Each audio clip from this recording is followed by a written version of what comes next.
के बढ़ते कहर की मुल्क भर में कोरोना का कहर लगातार बढ़ता जा रहा है।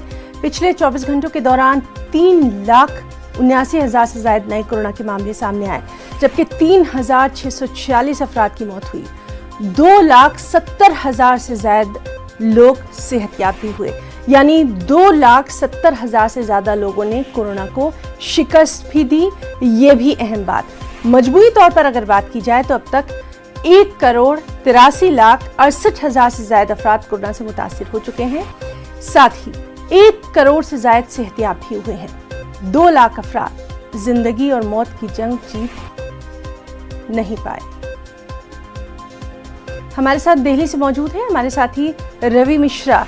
रवि, आज का कोरोना का हम आपसे हाल जानना चाहेंगे, खासतौर से जिस तरह लगातार हम देख रहे हैं कि कोरोना के हालात खराब होते जा रहे हैं, लेकिन इस सब के साथ हम आपसे ये भी जानना चाहेंगे जो सेहतयाब होने वाले लोग हैं उनके बारे में भी जरा बताइए।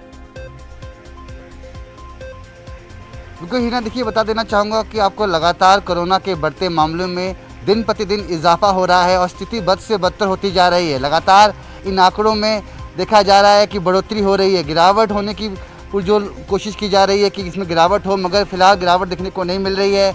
दिल्ली में लॉकडाउन चल रहा है। बीते 24 घंटे के अगर आंकड़ों की बात करूं तो तकरीबन 25,000 आंकड़े निकलकर सामने आए हैं, जिसमें 368 लोगों ने अपनी जान गंवा दी है।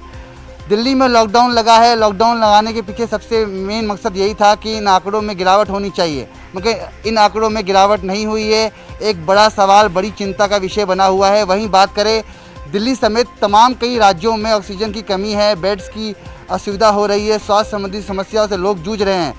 सामान्य हालात लोगों के अभी यहाँ पर नहीं है, लोग परेशान हैं और अभी भी कोशिश कर रहे हैं कि उन्हें बेड और ऑक्सीजन मिल सके। मगर दिल्ली सरकार की बात करें तो पुरजोर से कोशिश की जा रही है। लगातार हर अस्पताल में ऑक्सीजन और बेड्स की जो सुविधा है वो मुहैया कराई जा रही है। DRDO के बड़े बड़े अस्पताल खुल रहे हैं, कोविड सेंटर खुल रहे हैं, जहाँ पे ICU बेड की व्यवस्था, ऑक्सीजन बेड की व्यवस्था की जा रही है। तो देखा जाए दिन प्रतिदिन सरकारें, शासन प्रशासन कामकाज में लगी हुई है, मगर जो संक्रमण की जो दर है उसमें गिरावट नहीं देखने को मिल रही है। फिलहाल अभी संक्रमण की दर है जो दिल्ली की है वो 31। जी रवि, बिल्कुल आपने ठीक कहा। बहरहाल एहतियात तो आम लोगों को ही करनी है। एक जानिब जहां हम देख रहे हैं कि हुकूमतें, तमाम जो गवर्नमेंट्स हैं, तमाम एडमिनिस्ट्रेशन अपनी कोशिशें कर रहा है, एक बहुत अच्छी चीज ये भी सामने आई कि लोग भी आपस में एक दूसरे की मदद करते दिखाई दिए हैं। यही एक हिंदुस्तान की बेहतर तस्वीर।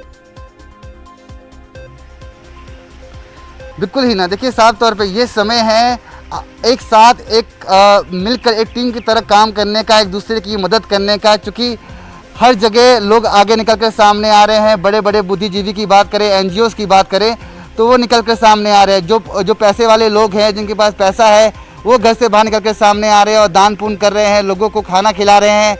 और कई लोग ऐसे भी हैं जो ऑक्सीजन की भी जो सुविधा है वो प्रोवाइड करा रहे हैं। किसी ने अपना घर के बाहर कोविड सेंटर बना दिया है। तो ये समय है साथ देने का, और जिसमें देखा जा रहा है कि तमाम लोग आगे निकलकर सामने आ रहे हैं। जी हिना जी, और यही इस मुश्किल वक्त में एक साथ खड़े होने की हमारी पूरी दुनिया में खास पहचान भी रही है।